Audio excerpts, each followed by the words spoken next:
Hello dear student, आज हम अपने चैप्टर नंबर 3 मैट्रिसेस को कंटिन्यू करेंगे। अभी तक हमने मैट्रिसेस चैप्टर में दो एक्सरसाइज 3.1 एंड 3.2 कंप्लीट कर ली है। उनमें हमने एडिशन एंड सब्ट्रैक्शन देखा था। तो देखो, जब हम किन्हीं भी दो मैट्रिक्स को ऐड या सब्ट्रैक्ट करते थे तो हमने एक कंडीशन पढ़ी थी कि मान लो कोई एक ए मैट्रिक्स है एंड कोई बी मैट्रिक्स है, हम उनको सिर्फ और सिर्फ तभी ऑर्डर ऐड कर सकते हैं या सब्ट्रैक्ट कर सकते हैं जब उनका ऑर्डर क्या होना चाहिए, सेम। अगर ये आपके पास m क्रॉस n ऑर्डर की है तो ये वाली मैट्रिसेस भी क्या होनी चाहिए, m क्रॉस n ऑर्डर की होनी चाहिए, तभी हम उन मैट्रिक्स को क्या कर सकते हैं, ऐड कर सकते हैं। तो आज के इस वीडियो लेक्चर में हम देखेंगे किन्हीं भी दो मैट्रिसेस को कैसे मल्टीप्लाई कर सकते हैं, how we can multiply two matrices. तो देखो, से आपके पास कोई दो मैट्रिसेस है ए एंड बी, ठीक है, ए एंड बी, तो आप उन दोनों मैट्रिक्स को सिर्फ और सिर्फ तभी मल्टीप्लाई कर सकते हैं कब, जब पहले मैट्रिक्स के नंबर ऑफ कॉलम्स दूसरी मैट्रिक्स के नंबर ऑफ रोज के साथ क्या होना चाहिए, सेम होना चाहिए। मतलब आपके पास कोई दो मैट्रिसेस है, से एक m मैट्रिक्स है और एक n मैट्रिक्स है, ठीक है।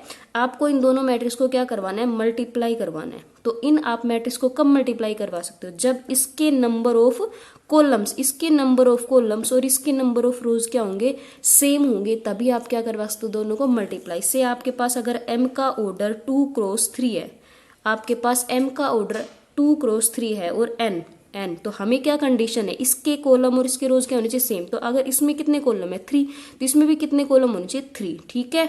और इसमें रोज इसके अंदर 3 है तो कॉलम इसके अंदर कितने भी हो सकते हैं। कंडीशन हमारी किस पे है, इसके नंबर ऑफ कॉलम्स और इसके नंबर ऑफ रो, ठीक है। तो ये कुछ भी हो सकता है, 2 भी हो सकता है, 3 भी, कुछ भी हो सकता है, क्लियर है। तो दो मैट्रिक्स को हम कब मल्टीप्लाई कर सकते हैं, जब पहली वाली मैट्रिक्स के number of columns should be equal to number of rows of second matrix, clear है। तो यहाँ पे से मैंने दो मैट्रिक्स ली हैं, A and B, two matrix. A का ऑर्डर m क्रॉस n है और बी का ऑर्डर मेरे पास क्या है, n क्रॉस p। तो यहाँ पे देखो, ये n और n क्या है, सेम है, इसके नंबर ऑफ कॉलम्स और इसके नंबर ऑफ रोज सेम है, ठीक है। तो से इन दोनों को मल्टीप्लाई करवा रही हूँ तो मेरे पास कोई सी मैट्रिक्स आ गई a डॉट बी। तो यहाँ पे देखो मैंने क्या लिखा है, a डॉट बी क्या लिखा है, इन दोनों का मल्टीप्लीकेशन। तो यहाँ पे जो पहली वाली मैट्रिक्स होती है उसको हम क्या बोलते हैं, प्री फैक्टर, और जो दूसरी वाली मैट्रिक्स होती है उसको हम क्या बोलते हैं, पोस्ट फैक्टर, क्लियर है। अब देखो, मेरे पास जो a मैट्रिक्स है उसका ऑर्डर क्या था, m क्रॉस n था, और जो बी मैट्रिक्स है उसका ऑर्डर क्या है, n क्रॉस p है। इन दोनों का मल्टीप्लाई करके कोई मुझे सी मैट्रिक्स ऑब्टेन हो रही है, क्लियर है। इन दोनों का मल्टीप्लाई करके मुझे कोई सी मैट्रिक्स ऑब्टेन हो रही है। देखो यहाँ पे इसके नंबर ऑफ कॉलम्स और नंबर ऑफ रोज क्या है, सेम है, ठीक है। अब जो ये सी मैट्रिक्स आपको ऑब्टेन होगी, जो ये सी मैट्रिक्स आपको ऑब्टेन होने वाली है, उसका ऑर्डर आपके पास क्या होगा, उसका ऑर्डर होगा m क्रॉस p, ठीक है ना। जो सी मैट्रिक्स आफ्टर मल्टीप्लीकेशन मुझे ऑब्टेन होगी उसका ऑर्डर होगा हमारे पास m क्रॉस p। मतलब आपके पास से कोई a मैट्रिक्स है, कोई ए मैट्रिक्स जिसका ऑर्डर 2 क्रॉस 3 है एंड कोई बी मैट्रिक्स है जिसका ऑर्डर आपके पास 3 क्रॉस 4 है। तो इन दोनों का मल्टीप्लाई करने के बाद से कोई एम मैट्रिक्स आ रही है, इन दोनों का मल्टीप्लाई करने के बाद कोई एम मैट्रिक्स अगर मुझे ऑब्टेन हो रही है तो उसका ऑर्डर क्या होगा, 2 क्रॉस 4 होगा, क्लियर आपको। तो देखो, अब मैं आपको दिखाती हूँ कि कैसे हम दो मल्टीप्लाई को मैट्रिक्स, अभी तक हमने कंडीशन देखी है, कंडीशन की दो मैट्रिक्स को कब मल्टीप्लाई कर सकते हैं, जब पहले वाले के नंबर ऑफ कॉलम्स और दूसरे वाले के नंबर ऑफ रोज क्या होंगे, सेम। तो ये देखिए कंडीशन। अब हाउ टू मल्टीप्लाई, हम कैसे मल्टीप्लाई करेंगे तो वो देखते हैं। तो से आपके पास कोई एक ए मैट्रिक्स है जिसका ऑर्डर से 2 क्रॉस 3 है, ठीक है, ये ए मैट्रिक्स में कोई लूंगी, और से कोई बी मैट्रिक्स है जिसका ऑर्डर मेरे पास सम 3 क्रॉस 2 है, क्लियर हो गया। देखो, तो 2 क्रॉस 3 और 3 ये लेती हूँ मैं कोई मैट्रिक्स, जैसे इसमें 2 रो एंड 3 कॉलम, तो ये मैंने ले लिया 1 2 3 से 0 1 2, तो 2 क्या है, रो, और 3 क्या है, कॉलम। तो हो गई मेरी मैट्रिक्स ए कंप्लीट। अब कोई बी मैट्रिक्स मुझे लेनी जिसका ऑर्डर 3 क्रॉस 2 है, कोई भी मैट्रिक्स चूज कर सकते हो आप, ठीक है। तो बी मैट्रिक्स की क्या होनी चाहिए, 3 रो, तो से 1 2 3, ठीक है। दिस इज से 3 4 5, तो क्या हो गया, 3 क्रॉस 2 हो गया। अब मुझे ए और बी की क्या करनी है, मल्टीप्लाई, मुझे करना है ए डॉट बी। तो से ए डॉट बी करने के बाद मुझे कोई सी मैट्रिक्स ऑब्टेन हो रही है। तो देखो, ए का ऑर्डर आपके पास 2 क्रॉस 3 था, ए का ऑर्डर 2 क्रॉस 3 है एंड 3 का ऑर्डर इज 3 क्रॉस 2। तो यहां से आपको क्लियर हो गया है कि जो सी मैट्रिक्स मुझे ऑब्टेन होगी उसका ऑर्डर क्या होगा, 2 क्रॉस 2 होगा। इज इट क्लियर, ठीक है। अब देखो, मैं सी मैट्रिक्स को लिख सकती हूँ, इसकी जनरल फॉर्म में लिख सकती हूँ क्या, C11 C12 C21 and C22। Is it clear? ठीक है ना। देखो मेरे पास जो सी मैट्रिक्स ऑब्टेन हो रही है उसका ऑर्डर क्या होगा, 2x2 है ना। 2x2 मीन्स कि 2 rows and 2 columns, that is 4 elements, C11, C12, C21 and C22। मुझे इतना क्लियर हो। अब देखो मैं ये लिखती हूँ, तो ए मैट्रिक्स लिखते हैं हम 1 0 2 1 3 2, ठीक है, dot B matrix that is 1 2 3 3 4 5। इन दोनों को मुझे क्या करवाना है, मल्टीप्लाई करवाना है। तो देखो कैसे मल्टीप्लाई करेंगे हम। देखो जो मुझे इतना क्लियर हो गया कि ये मुझे जो सी मैट्रिक्स ऑब्टेन होगी वो 2x2 ऑर्डर की ऑब्टेन होने वाली है। क्लियर है। तो अब देखो C11, आपको देखो पहला एलिमेंट आपका C11 है। ये C11 का मतलब क्या है, ये 1 1 पे ध्यान दो। इसका मतलब है कि मुझे फर्स्ट रो को फर्स्ट कॉलम के साथ मल्टीप्लाई करना है। मुझे पूरी फर्स्ट रो को फर्स्ट कॉलम के साथ मल्टीप्लाई करना है, तब मुझे क्या ऑब्टेन होगा, C11। ठीक है। C12 का मतलब क्या है, C12 का मतलब मुझे फर्स्ट रो को सेकंड कॉलम के साथ मल्टीप्लाई करना है, तब मुझे क्या ऑब्टेन होगा, C12 एलिमेंट। क्लियर। देखो जैसे C11 का मतलब मुझे फर्स्ट रो को मल्टीप्लाई फर्स्ट कॉलम के साथ, तो हम एलिमेंट वाइज करेंगे। जैसे 1 × 1 1 × 1 प्लस 2 × 2 प्लस 3 × 3। क्लियर है। मुझे देखो C11 एंट्री चाहिए थी, उसके लिए मैंने क्या किया, फर्स्ट रो को फर्स्ट कॉलम के साथ मल्टीप्लाई किया, 1 × 1 plus 2 × 2 plus 3 × 3। Is it clear. अब मुझे C12 एलिमेंट चाहिए, C12 का मतलब क्या है, मुझे फर्स्ट रो को सेकंड कॉलम के साथ मल्टीप्लाई। तो this is your first row and this is your second column. तो देखो मुझे C12 एंट्री कैसे लिखेंगे, 1 × 3 प्लस 2 × 4 प्लस 3 × 5। क्लियर। अब देखो मुझे कौन सी एंट्री चाहिए, C21। तो C21 से आप क्या कंक्लूजन निकालोगी कि ये वाली एंट्री मुझे कब ऑब्टेन होगी, जब मैं सेकंड रो को किसके साथ मल्टीप्लाई करूंगी, फर्स्ट कॉलम के साथ। जो पहले वाला है ना, ये जो आपके रो को डिनोट कर रहा है, सेकंड वन इज कॉलम को डिनोट कर रहा है। ठीक है। तो C21 का मतलब क्या, आपको सेकंड रो को फर्स्ट कॉलम के साथ करना है। तो this is your second row and this is your first column. तो सेकंड रो को मैं फर्स्ट कॉलम के साथ मल्टीप्लाई करूंगी तो मुझे C21 एलिमेंट ऑब्टेन होगा। क्लियर है। जैसे 0 × 1 plus 1 × 2 plus 2 × 3। Next is C22।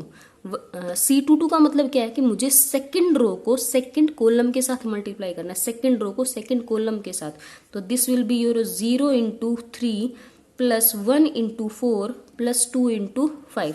So this will comes out to be 1 × 1 1 2 4 3 3 9. This is 3 4 2 8 and 3 5 15.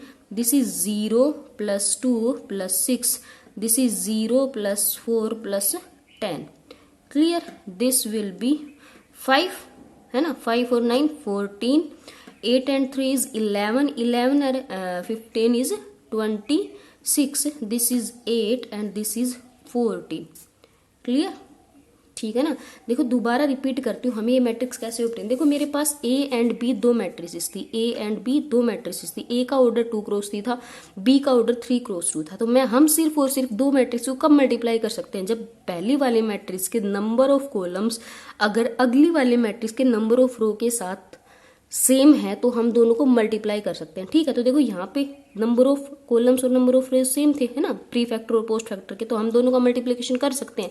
और जो दोनों की मल्टीप्लाई करने के बाद जो सी मैट्रिक्स ऑब्टेन होगी उसका ऑर्डर क्या होने वाला है, उसका ऑर्डर होगा 2x2, मतलब पहले वाले के नंबर ऑफ रोज और दूसरे वाले के नंबर ऑफ कॉलम्स, वो हमारा क्या होगा, हमारी मल्टीप्लिकेशन वाली मैट्रिक्स का ऑर्डर होगा। तो मतलब इसमें मेरे पास 2x2 मतलब 2 रो और 2 कॉलम, मतलब C11 C12 C21 C22, तो ये 4 एंट्रीज आने वाली है। देखो अब मैंने देखो A मैट्रिक्स लिखी और B मैट्रिक्स लिखी, तो मुझे ये 4 एलिमेंट चाहिए, C11 चाहिए, C12 चाहिए, C21 चाहिए एंड C22 चाहिए। तो C11 का मतलब क्या है, देखो यहाँ से आपको ये जो ये नंबर लिखा है इससे आपको क्या कंक्लूजन निकालना है कि मुझे फर्स्ट रो को फर्स्ट कॉलम के साथ मल्टीप्लाई करना है। तो फर्स्ट रो आपकी ये है ना, इसको किसके साथ मल्टीप्लाई करना है, फर्स्ट कॉलम के साथ। तो मैंने वही किया, देखो 1 × 1 और फिर देखो 2 × 2 और 3 × 3। Is it clear? ठीक है। देन C12 का मतलब क्या है, मुझे फर्स्ट रो को सेकंड कॉलम के साथ मल्टीप्लाई करना। This is your first row and this one is your second column. तो 1 इंटू 3 है ना, 2 into 4 and 3 into 5। Clear? Next is C21 का मतलब क्या है आपके पास, आपको सेकंड रो को फर्स्ट कॉलम के साथ करना है। This one is your second row and this is your first column. ठीक है, तो 0 इंटू 1, ठीक है, 1 into 2 plus 2 into 3। Next is C22 means आपको सेकंड रो को सेकंड कॉलम के साथ मल्टीप्लाई करना। तो this one is your second row and this is your second column. Clear? तो 0 इंटू 3 है ना, 1 इंटू 4 प्लस 2 इंटू 5। देन क्या कर लेंगे हम, इनको मल्टीप्लाई एंड एडिशन करके लिख लिया मैंने। ये आपके पास रिजल्टिंग मैट्रिक्स आ गए। क्लियर है? ठीक है, एक एग्जांपल और लेते हैं। जैसे हमारे पास से कोई मैट्रिक्स है, जैसे कोई एक मैट्रिक्स है मेरे पास, कोई मैट्रिक्स है से 3x2 ऑर्डर की। तो ये मैट्रिक्स किसके साथ मल्टीप्लाई हो सकती है ना, ऐसी मैट्रिक्स के साथ मल्टीप्लाई होगी जिसमें देखो यहाँ 2 रो कॉलम है, तो इसमें भी कितने रो होनी चाहिए, 2। तो 2 इंटू से 1। ठीक है, तो मैं मैट्रिक्स लेती हूँ। जैसे ए मैट्रिक्स हमने ले ली, इसके अंदर कितनी है, 3 रोज हैं। तो 1 2 3 0 0 0 1 1 1, ये ए मैट्रिक्स ले ली जिसका ऑर्डर 3x2। तो this will be this is your 3x2 order. Clear? This is your 3x2 order. Next is B matrix is 2x1, मतलब 2 रो एंड 1 कॉलम। तो दिस विल बी से 1 2, ये हो गई अपने पास, है ना, 2 रो हो गई और 1 कॉलम हो गई।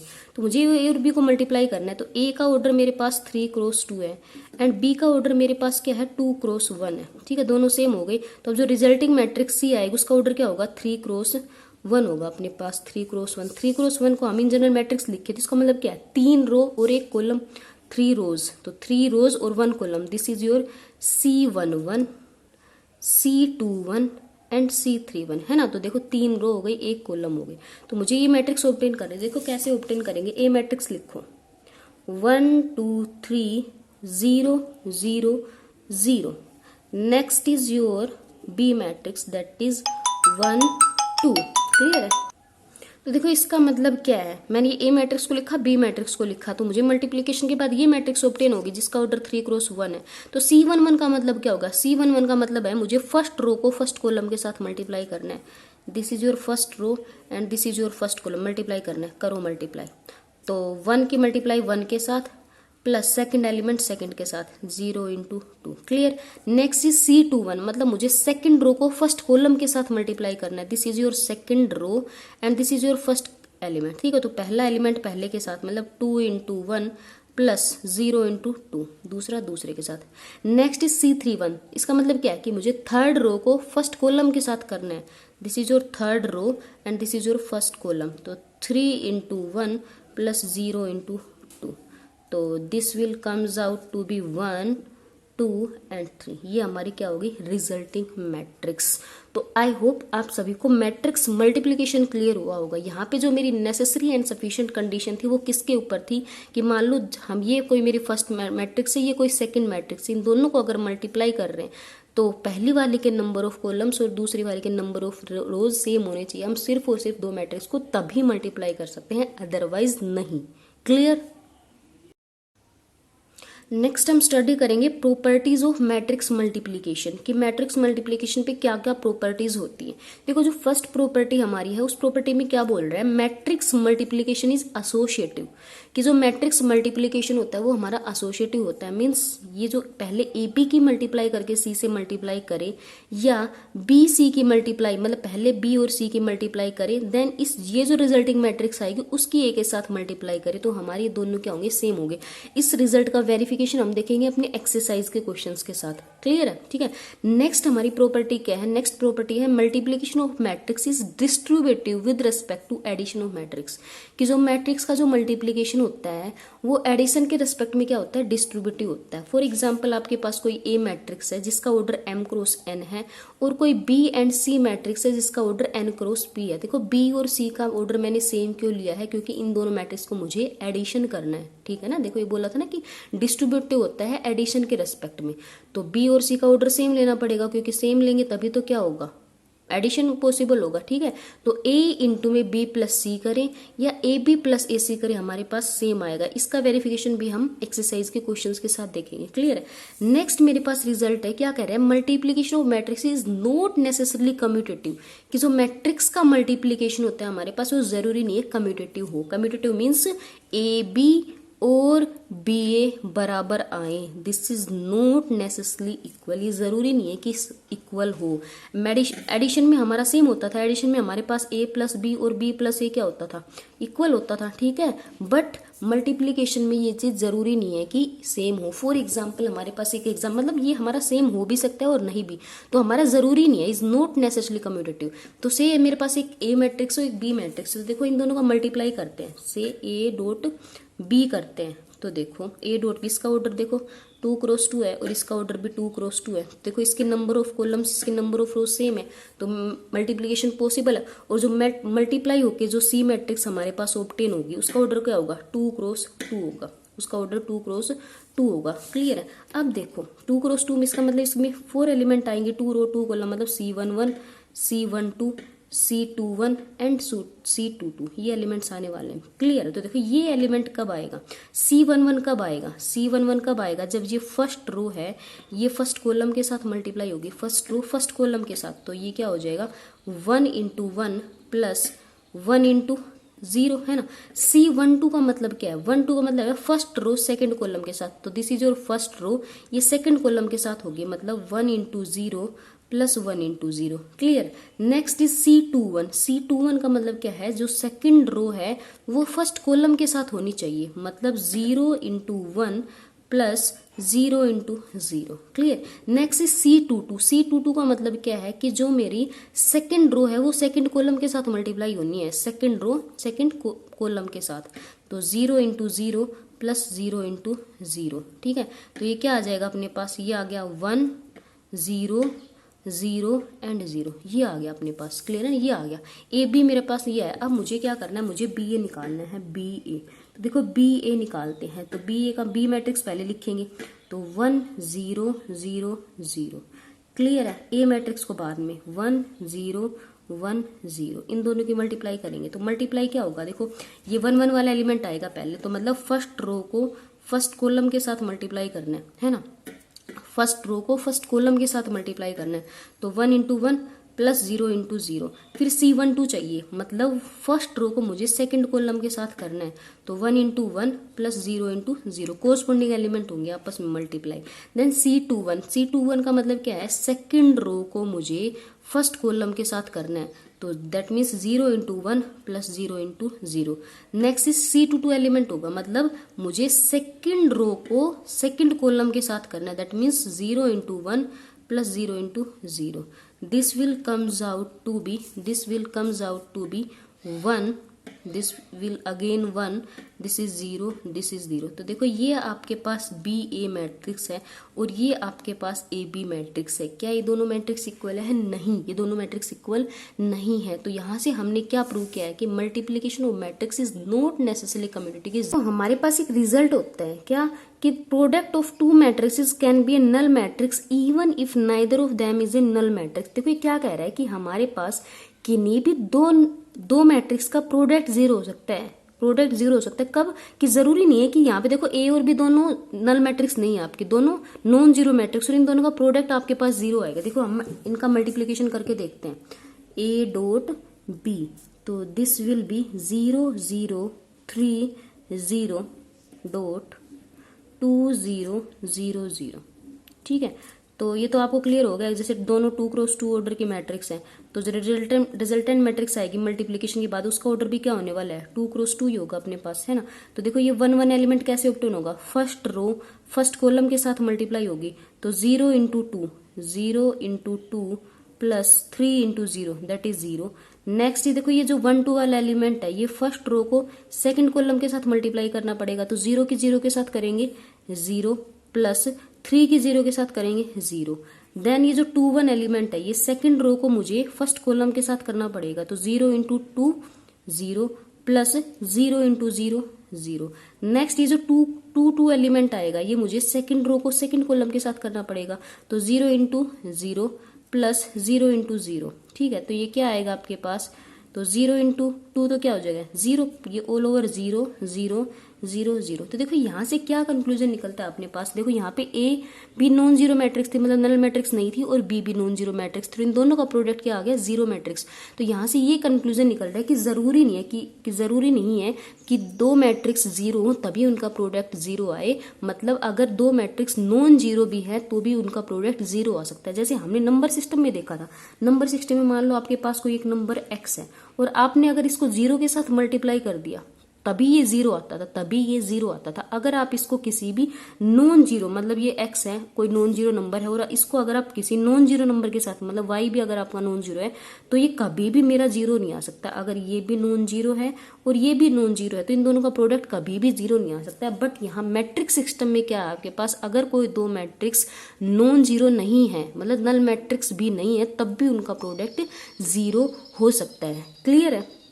नेक्स्ट देखो, अब एक्सरसाइज 3.3 के कुछ क्वेश्चंस देखते हैं हम प्रोडक्ट से रिलेटेड, ठीक है। तो देखो इस एक्सरसाइज 3.3 का एक फर्स्ट क्वेश्चन है, इसमें एक ए मैट्रिक्स गिवन है, एक बी मैट्रिक्स गिवन है, इनका मुझे क्या करना है, product of A B matrix, ठीक है।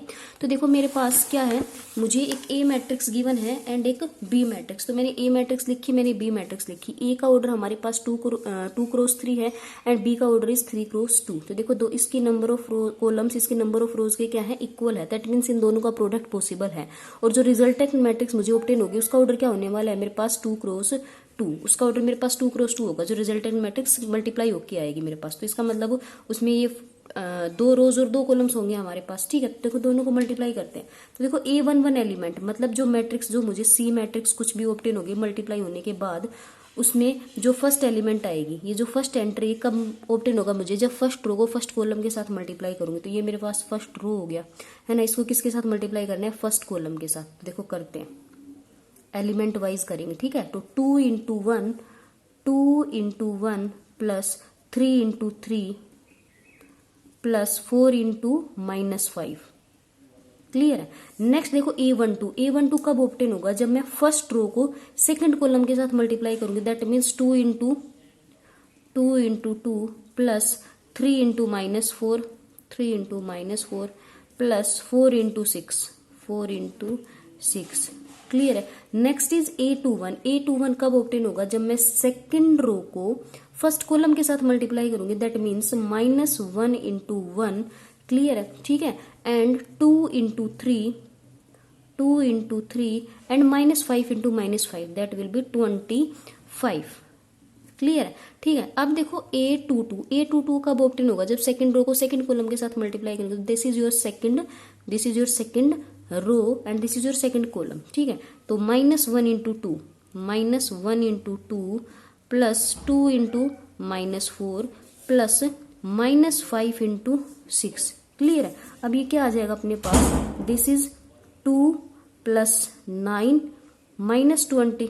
क्लियर है। Next is 2 into 2 is 4, this is -12, this is 24, this will be -1 plus 6 plus 25, this will be -2 -8 and -30. Clear. And this will be 9 and 2 is 11 -20, this will be -9. This is 24 and 4 is 28 and 28 minus 12, this is 16 है ना। This is 25 and 6 is 31 and this is 30 and -30 -10, this will B -40। तो ये क्या हो गया हमारा दोनों matrix का मल्टीप्लीकेशन। देखो ए मैट्रिक्स थी, बी मैट्रिक्स थी, ए का ऑर्डर हमारे पास 2x3 था, बी का ऑर्डर हमारे पास 3x2 था। जो इन दोनों का मल्टीप्लीकेशन होने के बाद मैट्रिक्स ऑब्टेन होगी उसका ऑर्डर होगा 2x2। तो हमने क्या किया, 2x2 में ये जो पहला एलिमेंट आएगा ये 1 पोजीशन पे आएगा, मतलब फर्स्ट रो को मुझे फर्स्ट कॉलम के साथ मल्टीप्लाई करने का, और कोरस्पॉन्डिंग एलिमेंट मतलब ये पहला पहले के साथ, दूसरा दूसरे इसके साथ, ये इसके साथ, ठीक है। देन A12 का मतलब क्या है, फर्स्ट रो अपनी सेकंड कॉलम के साथ होगी। A21 का मतलब क्या है, सेकंड रो अपनी फर्स्ट कॉलम के साथ मल्टीप्लाई होगी। एंड देन इज A22 का मतलब क्या है, सेकंड रो आपकी सेकंड कॉलम के साथ मल्टीप्लाई होगी, ठीक है। देन अपना रिजल्टेंट अपने को मैट्रिक्स मल्टीप्लीकेशन ऑब्टेन हो जाएगा। क्लियर आपको ये पार्ट, ठीक है। अब देखो इसी में हम लास्ट पार्ट देखते हैं। देखो इसमें एक ए मैट्रिक्स गिवन है आपको 2 क्रॉस 2 ऑर्डर की, और बी मैट्रिक्स आपको 2 क्रॉस 2 ऑर्डर की गिवन है। तो इन दोनों का जब मैं मल्टीप्लीकेशन करूंगी तो मुझे जो मैट्रिक्स ऑब्टेन होगी वो भी क्या होगी, 2 क्रॉस 2 ऑर्डर की ऑब्टेन होगी, है ना।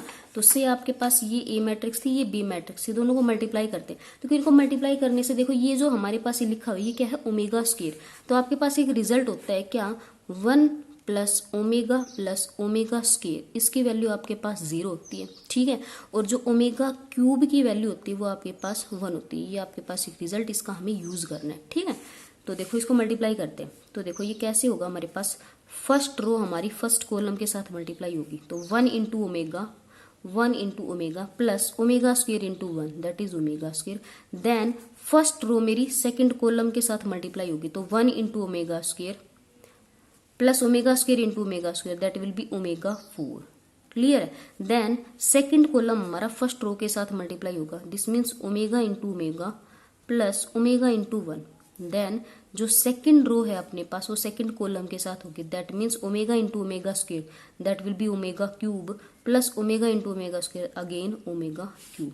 तो देखो ये आपके पास क्या होगा, this will be omega into 1 omega plus omega square, this is omega square. देखो ओमेगा 4 है यहाँ पे, तो ओमेगा क्यूब अपने पास 1 होता है। तो देखो दोनों साइड ओमेगा से मल्टीप्लाई करूंगी तो ये क्या हो जाएगा, omega 4 is equal to omega हो जाएगा। दोनों साइड अगर ओमेगा से मल्टीप्लाई करूंगी तो ओमेगा 4 की वैल्यू क्या आ गई, ओमेगा आ गई, तो प्लस ओमेगा। क्लियर है। यहाँ पे omega into omega square again omega, this is omega cube plus omega cube, तो 2 टाइम्स ऑफ ओमेगा क्यूब, ठीक है। क्लियर है। अब देखो नेक्स्ट आपके पास देखो यहाँ पे 1 प्लस ओमेगा स्क्वायर की वैल्यू 0 होती है। तो अगर ये 1 को उधर लेके जाएंगे तो अपने पास ओमेगा प्लस ओमेगा स्क्वायर की वैल्यू क्या आ गई, -1 आ गई। ये यूज करो यहाँ पे। तो this is -1 again -1, this is again -1 and omega cube is 1 that means this is equal to 2। Is it clear. देखो अपने पास एक ए मैट्रिक्स थी, एक बी मैट्रिक्स थी, जहां पे अपने को ये ओमेगा है तो अपने पास एक रिजल्ट होता है 1 प्लस ओमेगा स्क्वायर की वैल्यू 0 होती है and omega cube is 1। Clear. तो मैंने दोनों मैट्रिक्स को मल्टीप्लाई किया, फर्स्ट रो को फर्स्ट कॉलम के साथ किया तो ये आ गया। देन फर्स्ट रो को सेकंड कॉलम के साथ किया तो अपने पास ये एंट्री आएगी। Then second row first column this one and second row second column, ठीक है। तो ये omega square, this is omega square, omega 4 था तो देखो ओमेगा क्यूब की वैल्यू 1 होती है, दोनों साइड ओमेगा से मल्टीप्लाई करेंगे तो ओमेगा 4 की वैल्यू ओमेगा आ जाएगी। तो हमने यहाँ पे ओमेगा स्क्वायर रखा और ओमेगा 4 की वैल्यू हमने ओमेगा यूज की। Then this is omega into omega is omega square, omega into 1 is omega and this is 2 times of omega cube, ठीक है। तो देखो ओमेगा प्लस ओमेगा स्क्वायर की वैल्यू, तो 1 इधर लेके जाएंगे तो हमारे पास ओमेगा प्लस ओमेगा स्क्वायर की वैल्यू हमारे पास -1 आ जाएगी। ये वैल्यू मैंने यहाँ पे यूज की। Again this is and omega square plus omega is again -1 and this is 2। तो ये अपने पास क्या आ गया, resulting multiplication of these 2 matrix. Is it clear. अब देखो सेकंड क्वेश्चन में क्या करें, इवेलुएट द फॉलोइंग। यहाँ पे मुझे देखो क्या गिवन है, ये 2 मैट्रिक्स का क्या गिवन है, एडिशन, एंड एडिशन करने के बाद मुझे इस मैट्रिक्स के साथ मल्टीप्लाई करना है, ठीक है। पहले 2 मैट्रिक्स का एडिशन करना है, देन जो रिजल्टिंग मैट्रिक्स आएगी उसका इस मैट्रिक्स के साथ मल्टीप्लीकेशन करना है। तो देखो करते हैं।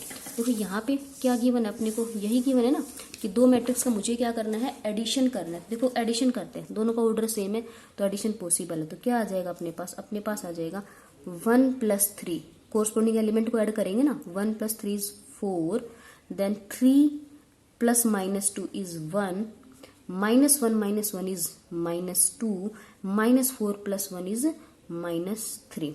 तो दोनों का एडिशन आ चुका है। अब इस मैट्रिक्स के साथ क्या करना है, मल्टीप्लाई। तो 1 2 3 4 5 6। तो देखो इसका ऑर्डर अपने पास 2 × 2 है, इसका ऑर्डर 2 × 3 है। तो दोनों इसकी कॉलम्स और इसकी रो सेम है तो दोनों का मल्टीप्लिकेशन पॉसिबल है। मान लो मल्टीप्लाई करने के बाद सी मैट्रिक्स आई, उसका ऑर्डर क्या होगा, 2 × 3 होने वाला है। 2 × 3 मतलब हमें मैट्रिक्स ऑब्टेन होगी कुछ ये C11 C12 C13, 2 row 3 column, C21 C22 and C23, ये होगा अपने पास, है ना। ये मैट्रिक्स ऑब्टेन होगी। तो C11 का मतलब क्या है, मुझे फर्स्ट रो को फर्स्ट कॉलम के साथ मल्टीप्लाई करना है, फर्स्ट रो को फर्स्ट कॉलम के साथ मल्टीप्लाई करना है, ठीक है। तो करते हैं। तो ये क्या हो जाएगा, फर्स्ट रो को करते हैं, फर्स्ट रो। तो this is your first row, this is your first column. तो 4 × 1 + 1 into 2, this is your first entry. Then C12 entry कैसे ऑब्टेन होगी, आपको फर्स्ट रो को सेकंड कॉलम के साथ मल्टीप्लाई करना, this is your first row, this is your second column, तो 4 into 3 plus 1 into 4, clear है। देन C13 एंट्री कैसे ऑब्टेन होगी, आपको फर्स्ट रो को थर्ड कॉलम के साथ करना है, this is your first row, this is your third column, तो 4 into 5 plus 1 into 6, clear. Then 21 C21, ये आपको सेकंड रो को फर्स्ट कॉलम के साथ, तो ये आपकी सेकंड रो है, ये फर्स्ट कॉलम है, तो -2 into 1 and -3 into 2, clear. Then C22 कैसे ऑब्टेन होगा, आपको सेकंड रो को सेकंड कॉलम के साथ, तो -2 into 3 प्लस -3 into 4। देन 23 कैसे ऑब्टेन होगा, सेकंड रो को थर्ड कॉलम के साथ, तो सेकंड रो थर्ड कॉलम, तो -2 into 5 प्लस -3 into 6, क्लियर। तो ये क्या आ जाएगा आपके पास, 4 + 2 12 + 4 20 + 6, this is -2 -6, this is -6 -12 -10 and -18, so this will comes out to be 6 16 26 -8 -18 and -28, ये अपने पास क्या आ गया, रिजल्टिंग मैट्रिक्स, ठीक है। फाइनल मैट्रिक्स हमने पहले इन दो मैट्रिक्स को क्या क्या ऐड किया, ठीक है। ऐड करने के बाद ये मैट्रिक्स आई, फिर इसका इस मैट्रिक्स के साथ मल्टीप्लिकेशन किया, तो इज इट क्लियर, ठीक है।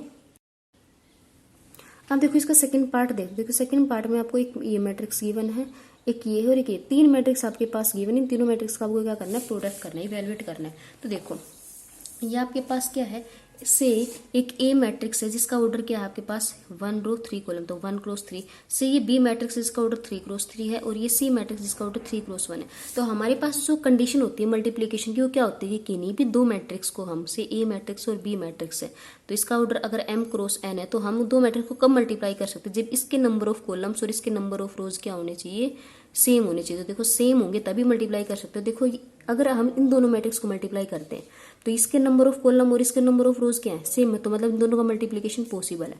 अगेन अगर मैं बी और सी को मल्टीप्लाई करती हूँ, तो देखो इसके भी कॉलम और इसको भी रोज भी सेम है, तो इन दोनों का मल्टीप्लिकेशन भी पॉसिबल है। तो मैं क्या करती हूँ, पहले ए और बी को मल्टीप्लाई कर लेती हूँ, पहले ए और बी को मल्टीप्लाई कर लेते हैं।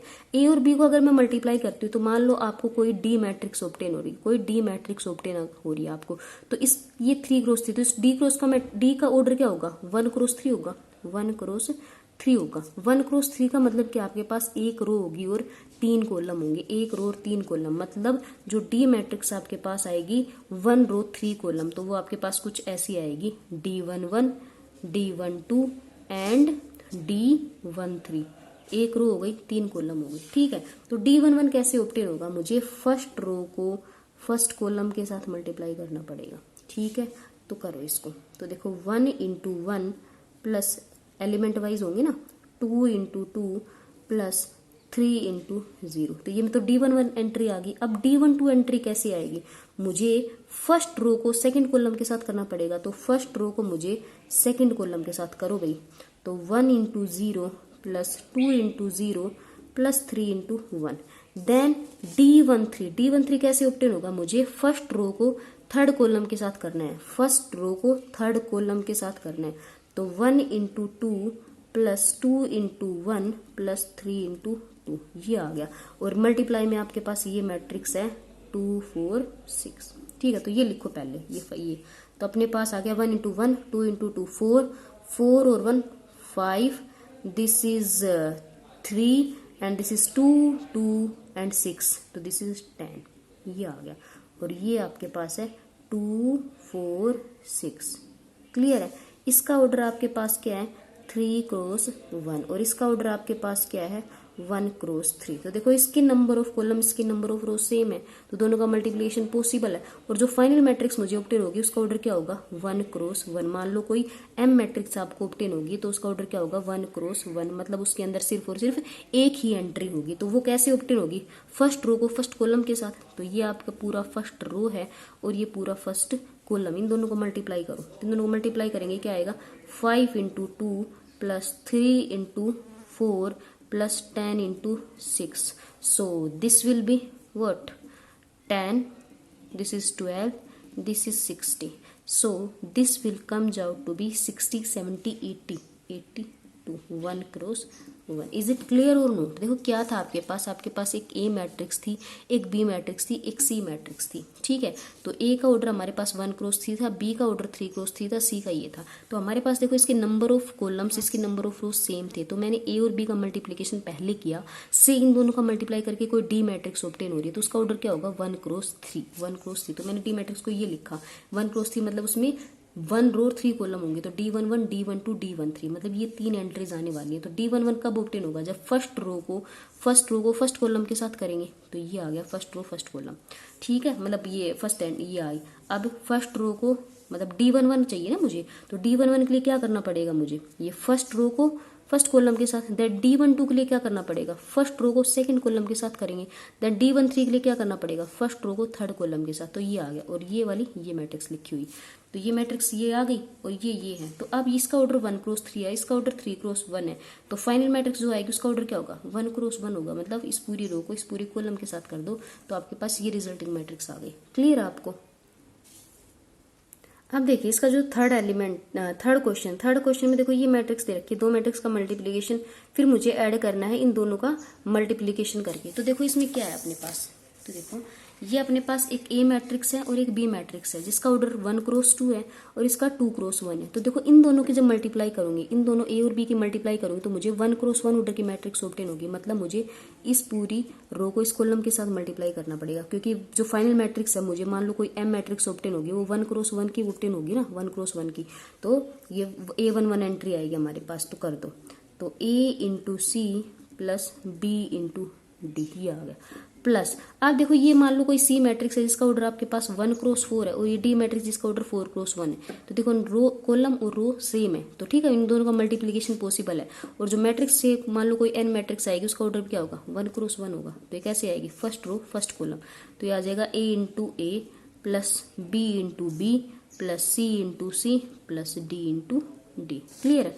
ये क्या आ गया आपके पास? ये आ गया ए सी प्लस बी डी। ये मैट्रिक्स आ गई आपके पास एम मैट्रिक्स, और ये एन मैट्रिक्स आ गई A square plus B square plus C square plus D square. ये भी 1 क्रॉस 1 ऑर्डर की है और ये भी 1 क्रॉस 1 ऑर्डर की। अब फाइनल दोनों को ऐड करना है, तो इन दोनों को ऐड करेंगे तो क्या आ जाएगा? ये हो गया मेरे पास, दोनों एलिमेंट आपस में ऐड हो जाएंगे, तो ये हो गया A square plus B square plus C square plus D square, ठीक है, plus A C plus B D. तो ये अपने पास क्या आ गई? फाइनल मैट्रिक्स आ गई, क्योंकि देखो ए का ऑर्डर 1 क्रॉस 2 था, बी का ऑर्डर 2 क्रॉस 1, इन दोनों की मल्टीप्लाई करके एम मैट्रिक्स 1 क्रॉस 1 ऑर्डर की ऑब्टेन होगी। देन सी का ऑर्डर, ये सी मैट्रिक्स का ऑर्डर 1 क्रॉस 4 था, और ये डी मैट्रिक्स का ऑर्डर 4 क्रॉस 1 था। इन दोनों की मल्टीप्लाई करके से मुझे कोई एन ऑर्डर भी मैट्रिक्स भी 1 क्रॉस 1 ऑर्डर की ऑब्टेन होगी। तो 1 एंट्री इन दोनों आपस में ऐड हो जाएंगे, तो ये भी अपने पास एक 1 क्रॉस 1 ऑर्डर की मैट्रिक्स आ गई। ठीक है, तो हमने एक्सरसाइज 3.3 के 2 क्वेश्चन डिस्कस कर लिए। नेक्स्ट वीडियो में हम आगे के क्वेश्चन डिस्कस करेंगे। ठीक है, अगर आपको कोई डाउट है, कोई क्वेरी है, तो आप कमेंट बॉक्स में लिख सकते हो। ठीक है, अगर आपने अभी तक चैनल को किसी ने सब्सक्राइब नहीं किया तो प्लीज सब्सक्राइब। ठीक है, थैंक यू।